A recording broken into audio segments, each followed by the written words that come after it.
وأحسن منك لم تر قط عيني وأجمل منك لم تلد النساء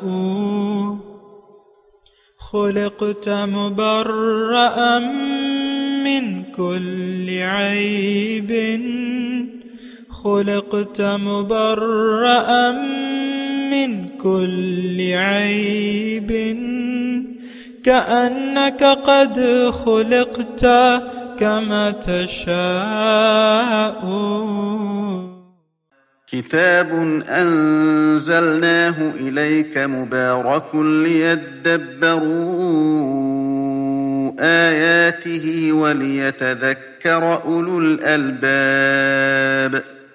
یہ کتاب برکت والی ہے جسے ہم نے آپ کی طرف نازل فرمایا ہے تاکہ دانش مند لوگ اس کی آیتوں میں غور و فکر کریں اور نصیحت حاصل کریں. اللہم صلی اللہ سیدنا محمد وعلی آل سیدنا محمد بعدد کل ذرۃ مئۃ الف الف مرۃ. سامعین و ناظرین کرام، السلام علیکم ورحمۃ اللہ وبرکاتہ.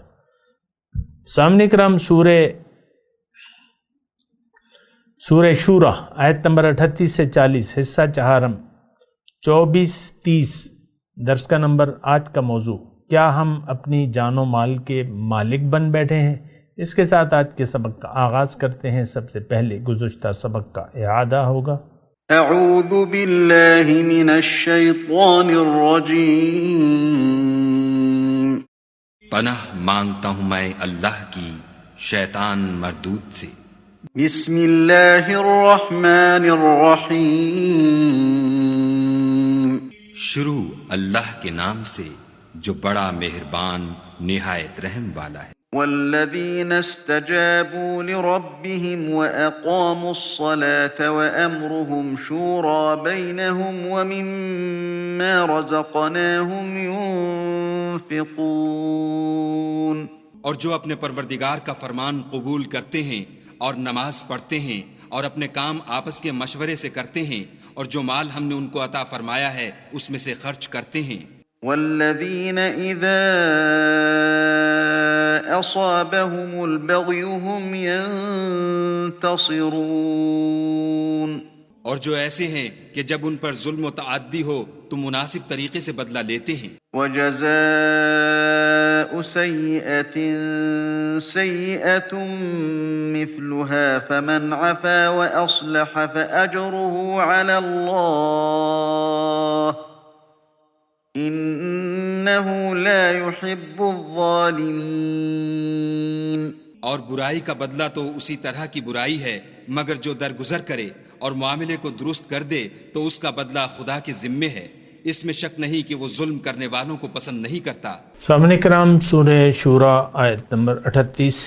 والذین استجابوا لربهم، اور وہ جو اپنے رب کا حکم مانتے ہیں، وَأَقَامُوا الصَّلَاةَ اور نماز قائم کرتے ہیں، وَأَمْرُهُمْ شُورَى بَيْنَهُمْ اور ان کا کام باہمی مشورے سے ہوتا ہے، وَمِمَّا رَزَقْنَاهُمْ يُنْفِقُونَ اور وہ ہمارے دیے ہوئے میں سے خرچ کرتے ہیں. وَالَّذِينَ إِذَا أَصَابَهُمُ الْبَغْيُ هُمْ يَنْتَصِرُونَ اور وہ لوگ جب ان پر ظلم ہوتا ہے تو بدلہ لیتے ہیں. وَجَزَاءُ سَيِّئَةٍ سَيِّئَةٌ مِثْلُهَا اور برائی کا بدلہ ویسی ہی برائی ہے. فَمَنْ عَفَا وَأَصْلَحَ فَأَجْرُهُ عَلَى اللَّهِ پس جس نے معاف کر دیا اور صلح کر لی تو اس کا اجر اللہ کے ذمے ہے. اِنَّهُ لَا يُحِبُّ الظَّالِمِينَ بے شک وہ ظالموں کو پسند نہیں کرتا. سامعین کرام، مومنانہ صفات بیان ہو رہی ہیں. گزشتہ سبق میں ہم نے آیت نمبر 38 میں پڑھا تھا کہ مومنوں کی صفت یہ ہے کہ وہ رب کا حکم تسلیم کرتے ہیں، یعنی رب کے حکم کے مطابق زندگی گزارتے ہیں، اسلام میں پورے داخل ہوتے ہیں. یہ سارے معنی ہیں یہ نوٹ کر لیں. ہم تو دیکھیں اپنے آپ کو بچاتے رہتے ہیں، بس ایک واجبی سا معنی کر دیتے ہیں اور بس پھر بات ختم ہو جاتی ہے. بہرحال وہ اقام الصلاۃ، نماز کو قائم کرتے ہیں، اس کے بارے میں بھی میں نے آپ کو بتایا تھا۔ وَأَمْرُهُمْ شُورَى بَيْنَهُمْ، اس کے بارے میں بات ہو رہی تھی کہ باہمی مشورے سے کام کر۔ دیکھیں، ایک ہوتا ہے ڈکٹیٹرشپ، یہ تھوڑا سا اس میں کلام کروں گا کہ فرعونیت جسے کہتے ہیں نا، فرعونیت، کہ آپ سب کام خود، یعنی آپ مزاجاً آپ فرعونیت کے نقش قدم پر ہوں۔ تو ہوتا ہے، یہ مزاجوں میں ہوتا ہے، انسان کہتا ہے کہ نہیں میری جو مرضی آئے گی میں کروں گا، تو یہ بات نہیں ہے۔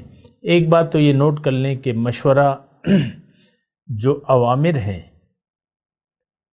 نہیں ہیں، نواہی ہیں، اور جو اوامر ہیں یعنی جس کام کا حکم ہے اللہ تعالیٰ نے دیا ہے، جس کام سے روکا ہے، قرآن کا حکم واضح ہے، شریعت کی وضاحت ہے ایک کام کو کرنے کے بارے میں، تو اس میں پھر مشورہ نہیں ہے۔ یہ ایک بات نوٹ کر لیں۔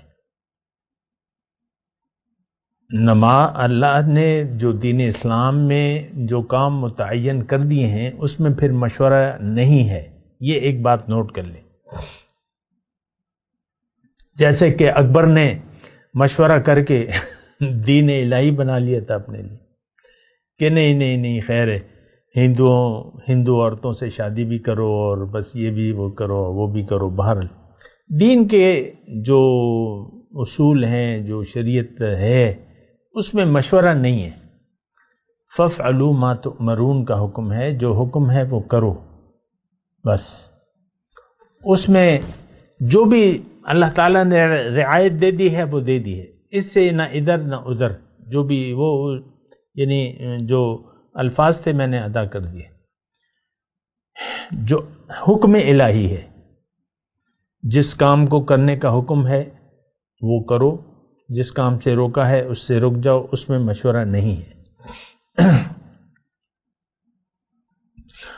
ہمارے یہاں تو دیکھیں اللہ نے روکا ہے سود کو حرام قرار دیا ہے، اور ربا کو اللہ تعالیٰ نے جائز قرار دے دیا ہے، لیکن ہم نے سود کو حلال قرار دے دیا ہے۔ آج پاکستان میں دیکھیں 75 سال ہو گئے، اس 14 اگست کو، آج 19 اگست ہے، 14 اگست تک 75 سال ہو گئے۔ سودی لین دین اس مملکت میں، مملکت خدا دائے پاکستان میں سود کا لین دین جاری ہے، اور کون سی برائی ہے جو ہمارے ملک میں نہیں ہے، ہم مسلمانوں میں نہیں ہے، یہ آپ مجھے بتا دیں۔ یعنی ہم نے تو پوری طرح ہی اپنے آپ کو جہنم کا مستحق بنا دیا ہے آج کے مسلمان نے، میں آپ کو کہہ رہا ہوں۔ بہرحال جو قرآن ہے اس کا بیان ہو رہا ہے، وَأَمْرُهُمْ شُورَى بَيْنَهُمْ کا مطلب یہ ہے کہ جہاں گنجائش ہو، دو کام کرنے کی گنجائش ہو، یا اجازت دے دی ہو، دین نے اجازت دے دی ہو، اور معاملہ مطلب کوئی بھی ایک کام آپ اختیار کر سکتے ہیں، تو اس میں آپ مشورہ کریں۔ بہت سے کاموں میں مشورہ ہو سکتا ہے۔ اب حکومت چونکہ نہیں ہے، لیکن میں ویسی ایک بات، اگر حکومت ہے مسلمانوں کی، تو جو اجتماعی فلاح کے کام ہیں اس میں کون سی کام پہلے کیا جائے، کون سا کام بعد میں کی، ترجیح کس کام کو دی جائے، تو اس میں پھر آپ مشورہ کریں، پھر فیصلہ امیر کا ہوگا۔ یہ بات بھی ساتھ ساتھ نوٹ کرتے جائیں۔ مشورے پر عمل کرنا امیر کے اختیار پر ہوتا ہے، ورنہ وہ پھر امیر کیسے ہوا؟ یہ بنیادی اسلامی جو پالیسی ہے نا، اس کو ذرا سمجھیں۔ اور میں نے آپ کو گزشتہ سبق میں آیت بھی پڑھ کے سنائی تھی کہ وَشَاوِرْهُمْ فِي الْأَمْرِ فَإِذَا عَزَمْتَ فَتَوَكَّلْ عَلَى اللَّهِ۔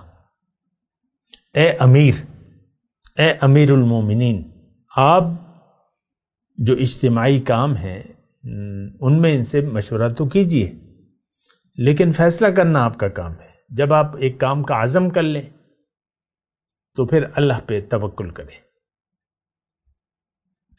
تو بہرحال یہ امرہم شورا بینہم ومما رزقناہم ینفقون، یہ بڑی اہم بات ہے اور واضح بھی ہے، لیکن ہم میں نے آپ کو جیسے بتایا کہ ہم قرآن کو سمجھنے کے لیے، اس میں تدبر کے لیے، تفکر کے لیے ہم تیاری نہیں ہیں۔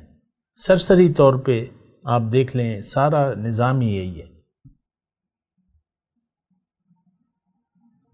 تفقہ فی الدین، لیتفقہوا فی الدین ولینذروا قومہم اذا رجعوا الیہم لعلہم یرجعون، او کما قال، قرآن کی آیت ہے۔ تو وہ فقہ اسلام کی حقیقت آج کا مسلمان نہ جانتا ہے، نہ جاننا چاہتا ہے، نہ کوئی اسے بتاتا ہے۔ یعنی ایسا ہمیں تحریک نہیں نظر آ رہی کہ لوگوں کو دین کی حقیقت سے آگاہ کیا جائے۔ مختلف لوگ لگے ہوئے ہیں، لیکن ان کے اپنے اپنے ایشوز ہیں اور اپنی میں اس کی تفصیل میں نہیں جاتا، لیکن میں اپنی سوچ ہے ایک، بس اس سوچ کے تحت ایک جماعت بنا لی ہے اور ایسا کریں گے ویسا کریں گے۔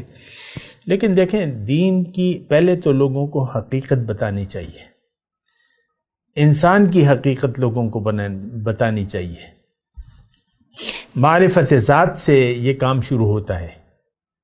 بہرحال مما رزقناہم ينفقون، یہ آیت اگر آپ دیکھیں تو سورہ بقرہ کی پہلے رکوع میں یہ آیت ملے گی، زیر زبر کا فرق نہیں ہے۔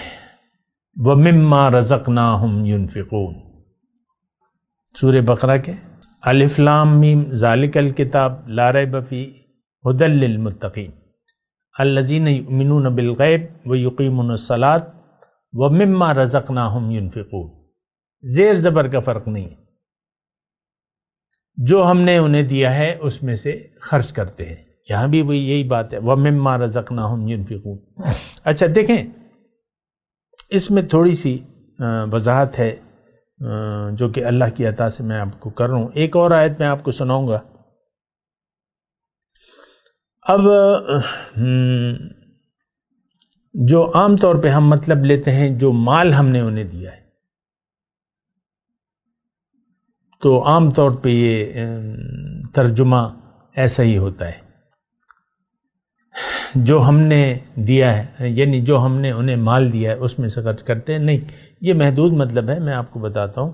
ایک آیت پہلے میں آپ کو پڑھ کے سناتا ہوں۔ یا ایھا الذین آمنوا هل ادلکم علی تجارۃ تنجیکم من عذاب علیم تؤمنون باللہ ورسولہ وتجاہدون فی سبیل اللہ باموالکم وانفسکم۔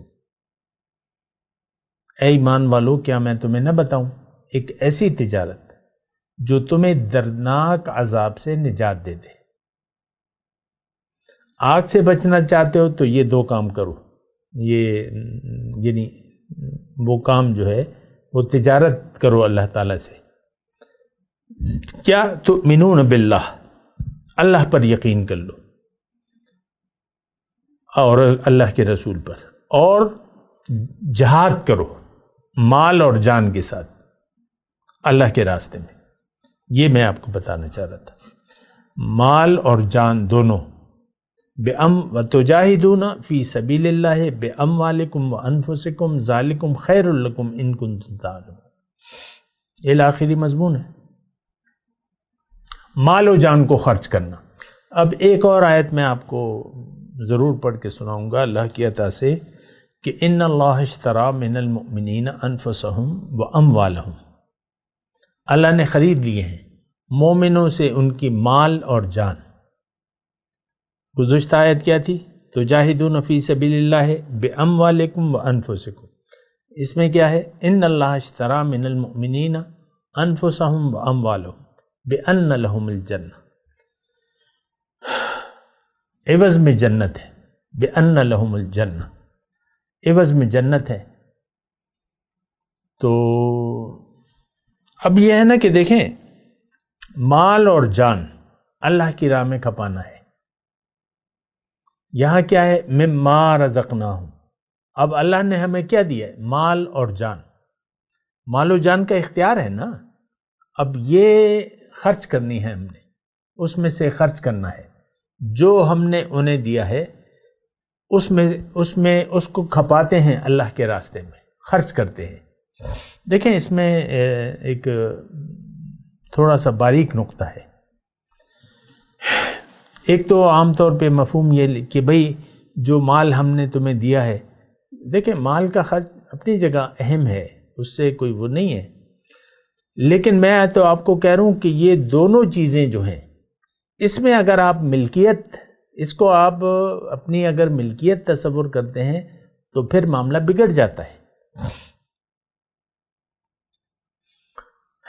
پھر تو آپ مالک بن گئے اور پھر اس میں سے تھوڑا دے دیا. نہیں، ایسی بات نہیں. یہ مال اور جان دراصل امانت ہے، اور اس میں آپ نے تصرف اپنی مرضی سے نہیں کرنا.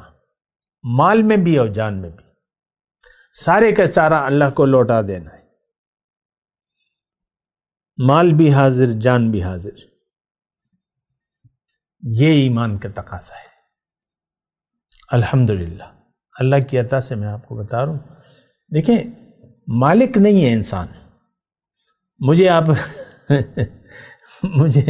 یعنی آپ کہہ نہیں سکتے، آپ کوئی دعویٰ یا دلیل نہیں دے. دعویٰ تو آپ کرتے ہیں لیکن دلیل نہیں دے سکتے کہ یہ مال میرا کمایا ہوا ہے، یہ جان میری ہے. وَمَا بِكُم مِّن نِعْمَةٍ فَمِنَ اللَّهِ. جو بھی نعمت، یہ دونوں نعمتیں ہیں، مال بھی اور جان بھی، یہ اللہ کی ہیں. مالک اللہ ہے. وَلِلَّهِ مُلْكُ السَّمَاوَاتِ وَالْأَرْضِ. اللہ ہی کی بادشاہی ہے. اور وَلِلَّهِ اللہ ہی کا ہے. جو کچھ آسمانوں میں زمین میں، آسمان و زمین میں آپ نہیں ہیں. آپ کا مال نہیں ہے. تو دیکھیں ایک بات کو، اس کو ذرا اچھی طرح سمجھیں. ہم تو مالک بنے بیٹھے ہوئے، مالی. حضور فرماتے بندہ کہتا ہے مالی، میرا مال ہے، میرا مال ہے. نہیں، نہ مال آپ کا ہے نہ جان آپ کی ہے. اب اس میں اختیار، یہ اللہ تعالیٰ نے یہ امانتاً آپ کو دیا ہے کہ آپ اس کو آپ اللہ کی مرضی سے خرچ کریں تو پھر آپ کامیاب ہو جائیں گے. دیکھیں سارے اسلام کا خلاصہ یہی ہے. مال و جان میں اگر آپ، اس میں دو باتیں، اگر اس کا آپ نے اپنے آپ کو مالک سمجھ لیا تو پھر آپ اس میں اپنی مرضی سے تصرف بھی کریں گے. میں تفصیل میں نہیں جا رہا، بنیادی بات کر رہا ہوں. بات ذرا گہری ہے اور بات بڑی اہم ہے. مالک، پھر آپ تصرف بھی کریں گے. ہمارے اخلاق بگڑ جاتے ہیں جب آپ کہتے ہیں میرا، دیکھیں ایک خاندان میں اونچ نیچ تو ہوتی ہے، تو جس کے پاس مال زیادہ ہوتا ہے تو اس کے اخلاق بگڑ جاتے ہیں. گالم گلوچ، بد اخلاقی، غیر ہمدردی والا رویہ، غیر انسانی رویے یہ وجود میں آ جاتے ہیں. کیونکہ وہ خاندان میں جس کے پاس مال وہ کہتا ہے یہ تو میں مالک ہوں اور دوسرے میرے بھائی کے پاس نہیں ہے. میرے پاس ہے تو میں مالک ہوں، تو پھر رویے بدل جاتے ہیں. یہ تو عام طور پہ ایسا ہوتا ہے، خاندانوں میں اختلاف ہو جاتا ہے. صبح ہی میں ایک دکاندار کے پاس بیٹھا ہوا تھا، جلساز تھا، جلساز. تو اس کا بڑا بھائی ترقی کر گیا، یعنی دنیاوی لحاظ سے بینک میں ہے، یہ وہ. تو اس سے بڑے بھائی نے جو ہے تعلق توڑا ہوا ہے. وہ گلہ کر رہا تھا کہ اس سے تو بات چیت ہے ہی نہیں ہماری. اب یہ دیکھیں گھر میں وہ تفریق پیدا ہو جاتی ہے. بہرحال میں آپ کو یہ کہہ رہا ہوں کہ دیکھیں یہ بات تو جو میں آپ کو کہہ رہا ہوں یہ تو گھر میں اختلاف، یہ تو یعنی کم سطح کی ہے. اصل یہ ہے کہ جب آپ مال کو اپنا مال اور جان کے مالک بن جاتے ہیں تو پھر آپ اللہ کی بندگی نہیں کر سکتے. یہ مختصر بات ہے. آپ اللہ کے بندے یا اللہ کی بندی نہیں بن سکتے.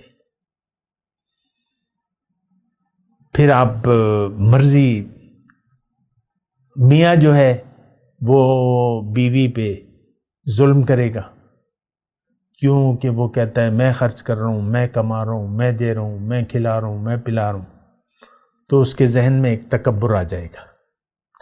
اب یہ میں جو ہے یہ تو اسی کو مٹانے کی ہدایت ہے.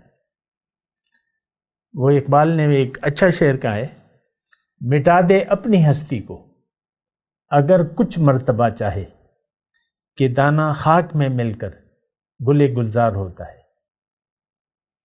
اور یہاں یعنی اسلام کی جو خوبی ہے وہ یہ ہے کہ آپ عاجزی اختیار کر لیں، تضرع اختیار کر لیں، جھک جائیں مخلوق کے سامنے بھی اور اللہ کے سامنے بھی. اسی میں آپ کو کمال حاصل ہوگا. لیکن اگر آپ جھکتے نہیں ہیں، تضرع، جھکاؤ، عاجزی، تو ان الذین یخشون ربهم بالغیب لہم مغفرۃ واجر کبیر، سورہ ملک. وہ لوگ جو رب سے بن دیکھے ڈرتے ہیں،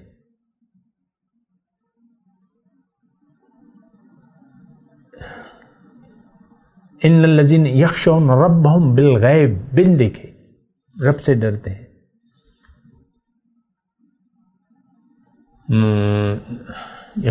لہم ان کے لیے اجر ہے اور بخشش ہے. تو دیکھیں ایک بنیادی بات، اس بات کو نوٹ کر لیں کہ جب آپ مالک بن جاتے ہیں تو پھر اللہ کے حکم کے سامنے آپ سر جھکانے کے لیے، انسان، آپ کی میں بات نہیں کر رہا، انسان جب یہ مالک بن جاتا ہے یا اپنے آپ کو مالک تصور کرنے لگتا ہے تو پھر یہ مال و جان اللہ کی راہ میں نہیں کھپاتا. یہ تو مالک بن گیا، یہ تو خدا بن گیا. مالک تو اللہ ہے، آپ تو نہیں ہیں، آپ کے پاس تو امانت ہے.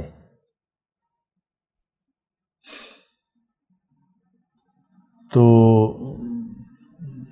یہ دیکھیں بنیادی ایک خیال ہے، ہم سب مالک بنے بیٹھے ہیں. جب یہ ملکیت کا دعویٰ آپ کا ختم ہوگا پھر بندگی شروع ہوگی. بندگی، عاجزی، عبادت. دیکھیں عبادت کا جو اصلی مفہوم کیا ہے؟ انتہائی ذلت، عاجزی، تضرع کا رویہ بمقابل انتہائی اونچی ہستی کے. سجدے میں، حدیث کا مفہوم ہے نا کہ بندہ سجدے میں اپنے رب کے سب سے زیادہ قریب ہوتا ہے. تو وہ سجدہ اصطلاحی تو ہے، لیکن حقیقی سجدہ یہ ہے کہ آپ جھک جائیں. الم یأن للذین آمنوا ان تخشع قلوبہم لذکر اللہ. کیا مومنوں کے لیے وہ وقت نہیں آیا ہے کہ ان کے دل جھک جائیں اللہ کی یاد میں اور جو بھی اللہ تعالیٰ نے حق سے نازل کیا ہے. وَمِمَّا رَزَقْنَاهُمْ يُنْفِقُونَ. اس میں بہت بڑا مضمون ہے. میں اللہ کی عطا سے کوشش کر رہا ہوں کہ اس کا بیان کروں. تو دیکھیں مال اور جان، آپ مالک نہیں ہیں، ملکیت آپ ثابت نہیں کر سکتے. ہم دعویٰ تو کرتے ہیں، عمل بھی ایسا کرتے ہیں.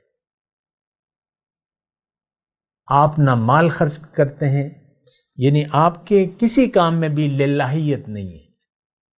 ہم عام مسلمان کی میں بات کر رہا ہوں، کیونکہ یہ مالک تصور کرتا ہے اپنے آپ کو، مال کا بھی اور جان کا بھی. جسم کو یہ جسم ہم اپنا ملکیت تصور کرتے ہیں تو ہم اللہ کے حکم اور رسول کے طریقے کے مطابق اپنی چال ڈھال کو نہیں بناتے. آپ کی اپنی ایک پوزیشن ہے. آپ یا داڑھی منڈے ہیں، یا آپ نے داڑھی چھوڑی بھی ہے، یا آپ نے داڑھی چھوڑی بھی ہے لیکن اپنی مرضی سے چھوڑی بھی ہے. فیشن کے طور پہ کروا لیا ہے، آپ نے فرینچ کٹ کروا لیا ہے. خشخشی داڑھی چھوڑی ہوئی ہے، آپ مکمل جھکنے کے لیے تیار نہیں ہیں۔ سب چیز دیکھیں، میں مختصر بات کر رہا ہوں آپ کو۔ ملکیت اگر آپ کا خیال ہے، یہ تو آپ اپنے جو دماغ میں آپ کی فلم چل رہی ہے نا، اس سے آپ پتہ لگا سکتے ہیں کہ آپ جو کچھ بھی ہے اس میں احتیاط سے کام کر رہے ہیں کہ نہیں، اپنی مرضی سے اس کو استعمال کر رہے ہیں، مال کو اور جان کو۔ تو عام مسلمان تو اپنی مرضی سے اپنے وقت کو بھی، اپنے مال کو بھی، جان کو بھی، یہ ایک بہت بڑی خطا ہے۔ زندگی اللہ کی ہے، سب کچھ اللہ کا ہے، ہم امین ہیں۔ اللہ کا حکم، اللہ کے حکم کے استجابوا لربہم، اللہ کے حکم کے سامنے سر جھکا دے۔ مال و جان کو، جو کچھ بھی آپ کے پاس ہے، اس میں اپنی مرضی نہ کریں، اللہ کے ہو جائیں، اللہ کے لیے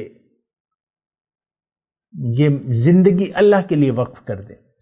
ان صلاتی و نسکی و محیایا و مماتی للہ رب العالمین۔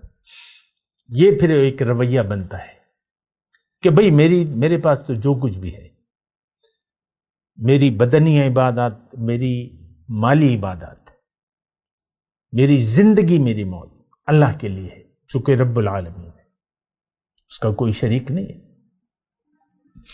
مما رزقناہم ینفقون، جو ہم نے ان کو دیا ہے وہ خرچ کرتے ہیں اللہ کے لیے۔ مال دیکھیں، اس وقت جو کرنٹ پوزیشن ہے، ہماری منزل دنیا ہے، مقصود محبوب و مطلوب دنیا ہے، مال و جان کو ہم دنیا کے لیے کھپا رہے ہیں۔ یہ ایک عام جملہ ہے، اس کو آپ جھٹلا نہیں سکتے۔ ہمارے محلے میں ایک میڈیکل سینٹر بن رہا ہے، 1 کنال کا ہوگا تقریباً، زیادہ سے زیادہ کروڑوں روپے وہ لوٹا رہا ہے اس پہ، میڈیکل سینٹر ہے۔ تو میں یہ نہیں کہہ رہا کہ وہ غلط کر رہا ہے، لیکن ہم دنیا کے لیے لٹاتے ہیں، مال کو بھی اور جان کو بھی۔ بس یہ ایک بات نوٹ کر لیں، یہ رویہ غلط ہے، اور یہ مشرکانہ رویہ ہے۔ مومن کی تو زندگی اور موت، مال و جان اللہ پہ قربان۔ جان دی ہوئی اسی کی تھی، حق تو یہ ہے کہ حق ادا نہ ہوا۔ حضرت ابوبکر صدیق رضی اللہ تعالی عنہ، میں وہ واقعہ کہے بغیر رہ نہیں سکتا۔ جب مال کا تقاضا ہوا، غزوہ تبوک کے موقع پہ گھر گئے، جو کچھ بھی تھا، پیسے تھے، پلنگ تھے، دیگچیاں تھیں، جو کچھ بھی تھا، کپڑے تہبند باندھ دیا، ایک لنگی پہن لی، اور سب کچھ دربار عالیہ میں لا حاضر کیا۔ مطالبہ تھا، لاؤ، خرچ کرو، سب کچھ لے آئے، دربار عالیہ میں پیش کر دیا۔ یہ ہوتا ہے مومن۔